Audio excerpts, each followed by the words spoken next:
Ahoy thar, Legion! Today should be March 10th, and that means you have just under 2 days to finish off Tethra's Doom. If you haven't completed it, started it, or are playing the console version and want to know the how-to early, we've got you covered. The first stage of the event takes place on Earth in the form of an upgraded interception mission. The enemies are only around 10 to 12, but they are extremely plentiful. You and the rest of your team need to be able to handle taking out groups of Grineer quickly, as the spawn rates are something to marvel at. Keep in mind, interception missions tend to be hit or miss spawns to begin with, so if someone isn't defending their point, you'll quickly be swarmed in conflict from multiple directions. This ends up being a test to see how adept the group you're in is. If you have some all-stars killing everything in sight, you won't have a problem. Too many people dying constantly and you're going to have a bad time. If you are able to complete the wave, you'll be granted 2 Tethra data fragments, which you need to make a key to access stage 2 of the event, as well as the bonus nightmare mode we shan't speak of due to rage. It takes 3 data fragments to make a normal key, aka the Tethra cipher, which means you'll need to beat the interception event at least twice. Keywords being at least, and we'll tell you why in just a minute. From there you can use the key and be whisked away to yet another new mission type they are adding called Hijack.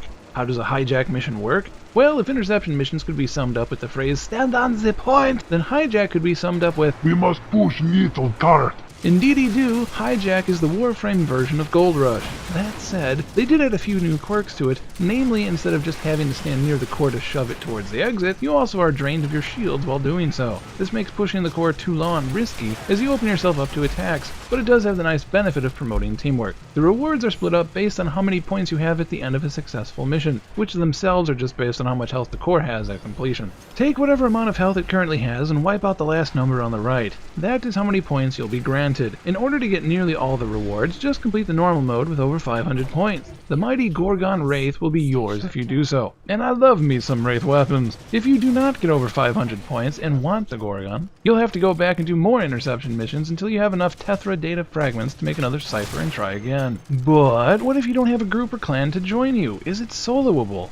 If you have a Rhino decked out in tanky mods, you can solo it on normal. I in fact did just that on my first blind playthrough of the level. If you wish to go that route, get as high shields and iron skin as you can, along with shield recharge. I didn't go in optimized my first time, but still did okay. Push forward till shields drop, back off till full, repeat. Again, my Warframe and weapons are not Formud or Aurikined up, so if you have decent mods you can handle this solo, but it'll be cake with 2 or more. Now, there is a nightmare mode option that requires 6 data fragments to make a key. Do not go in unless you have a team with you. Even if you can survive the onslaught, the core is super squishy. You'll also have to unlock every door you come across, break mines that appear on the tracks. The levels seem to be massive and take minutes just to reach the core, and there are still plenty of bugs in the system. In short, do not go in solo unless you have extremely tricked out gear or a group.